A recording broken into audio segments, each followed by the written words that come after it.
Marcelo Laco, ¿cómo va? Muy buenos días, todo muy bien, gusto estar acá. Con invitados, como siempre. José Toselo, ¿no? Exactamente. Bueno, hoy estamos con el doctor José Toselo. José es ginecólogo y obstetra, somos amigos de la vida, trabajamos juntos hace 25 años con José. Muchas cirugías, muchas madrugadas, partos, cesáreas, muchas cosas compartidas. Mucho trabajo compartido, Sí, ¿no? un montón de... Así que más allá de nuestro trabajo somos muy amigos, trabajamos en la Clínica de la Mujer y en el Sanatorio Diagnóstico hace muchísimos años.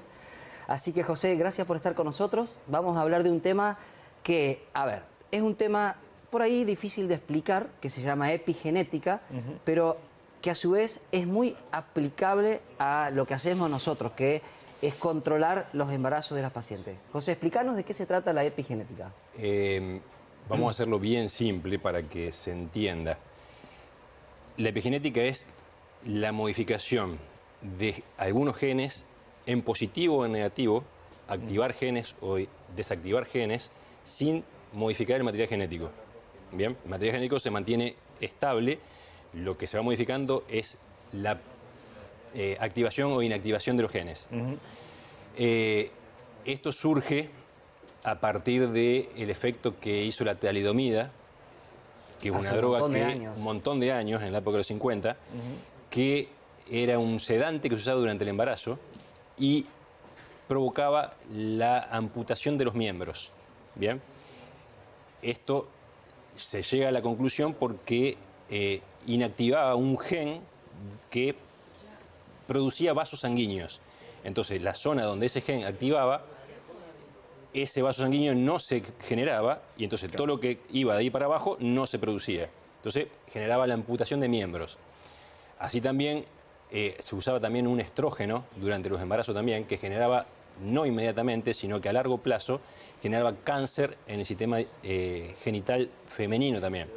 José, expliquemos para que la gente nos entienda que los genes son los que llevan la información genética que hacen que vos seas así, yo sea así, él sea así, y que eso puede ser modificado por distintas causas que la gente obviamente no tiene que por qué saberlo, pero uno puede dar ciertos signos de alerta y aplicarlo a la vida real.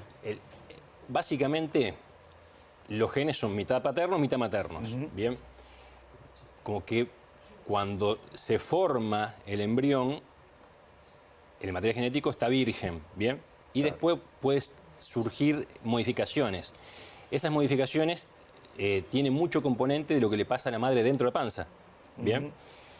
Entonces, ¿qué pasa? Hay tres mecanismos por los cuales se puede modificar el material genético, no el material, sino la información que transmite, que se da por tres medios que son acetilación, metilación y modificación del ARN mensajero.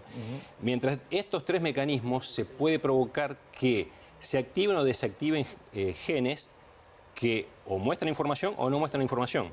Como pasó con la talidomida, deja de producirse un vaso sanguíneo, no se genera un miembro. Digo, estaba pensando cuánto desconocimiento había antes. Totalmente. No sé, respecto Bueno, de totalmente. cuánto avance, Y afortunadamente, cuánto avance hubo, ¿no? Bueno, ahora hubo mucho avance. En el 2003 se terminó de codificar el genoma humano, que ahí fue un avance muy importante y donde uno, pone en aplicación todas estas cosas que José está diciendo. Y es muy importante saber cómo actúan los medicamentos, las enfermedades sobre ese embrión. Dicen que el código genético, para que la gente lo entienda simple, es como si vos tenés una partitura de música con cada nota, y cada nota dura el tiempo que tiene que durar. Si esa nota, porque, por ejemplo, la madre es hipertensa, duró más tiempo, actúa sobre ese código genético y entonces esa partitura sale distinta. ¿Me entendés? O sea, tiene que ser perfecto. Y hay algo que influye, que es la epigenética, que hace que pueda haber algunos problemas. Sobre todo hay muchas patologías que se pueden prevenir en la embarazada. Lo que hoy preocupa muchísimo hoy día es la epidemia que hay de obesidad. Y la obesidad está marcada genéticamente. Hoy se está calculando que el trastorno de obesidad va a ser mucho más relevante que el efecto del cigarrillo en toda la historia. ¿Y eso por qué? ¿Por qué? ¿Por qué la obesidad? ¿Por qué va a tener ese impacto? ¿Por qué? ¿Qué pasa? Hay dos elementos en la madre muy marcados, en los cuales los chicos que nacen con bajo peso o los chicos que nacen con alto peso, los dos extremos, ya quedan marcados genéticamente para ser obesos. ¿Ah, sí? Para ser obesos. Entonces, ¿qué pasa? Por estas modificaciones, sin alterar el material genético, tienen predisposición a hacer diabetes, a hacer hipertensión, a hacer trastornos de los lípidos, ¿bien? Y para que una persona marcada genéticamente no lo sea, tiene que generar muchísimo más esfuerzo que una persona normal, que no tiene esta alteración, ¿bien? Entonces, ¿qué pasa? Hay muchas cosas hoy día que estimulan el aumento de peso. Por ejemplo, se está viendo que hay interruptores hormonales derivados del metabolismo de los plásticos, de toda la producción de plástico en el mundo, que está en todos lados, que se está midiendo en la leche materna, se mide en el líquido amniótico. Estos interruptores generan una estimulación hacia la obesidad y generan una agresión y cambios de la conducta en la paciente femenina. Entonces, ¿qué pasa? La descendencia femenina ya viene alterada y potenciada por las madres obesas. Entonces, los dos elementos potencian que sean la genética de obesidad en la próxima generación.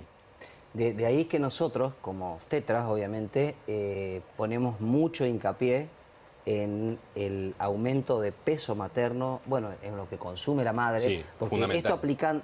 esto llevándolo a la práctica diaria, ¿en qué se traduce? En que nosotros tenemos que quizás aprender a cuidar distinto a nuestras pacientes embarazadas, porque la obesidad, como te dice José, la obesidad, la hipertensión, los medicamentos que uno puede dar, entonces todo eso se traduce en este embrión que después se hace fetito y que después va a tener 1 kilo, 2 kilos, 3 kilos, 4 kilos. Y todos que esos todo lo que problemas nosotros quizás hemos más hecho adelante, ¿no? es muy importante el cuidado del embarazo. Por eso cuando nosotros le decimos una cosa simple, bueno, deja de tomar gaseosas, por ejemplo, porque eso incrementa mucho, tiene muchas calorías. Son pequeñas cosas, pero que en la recta final son muy importantes.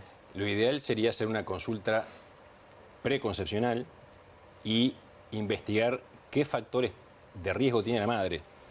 Porque si la madre tiene una resistencia a la insulina, el feto ya está marcado para hacer una posible diabetes cuando sea grande.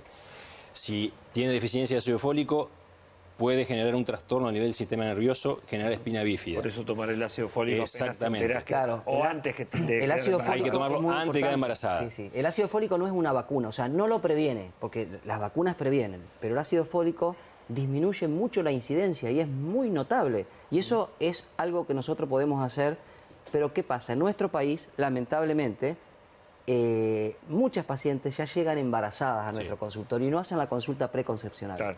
Que eso es un mensaje que debe quedar claro hoy. Toda aquella paciente que se quiere embarazar, Si es planificado, que, ¿no? si es planificado, obviamente, Sí. que pierda una mañana o una tarde en la consulta al ginecólogo para que nosotros le podamos explicar esa consulta preconcepcional, la importancia que tiene. Por ejemplo, madre con trastorno de tiroides. También, si no está diagnosticado previamente y no lo modificás antes de quedar embarazada, también ya tiene su incidencia, porque la hormona tiroidea también interviene un montón en la migración de las neuronas.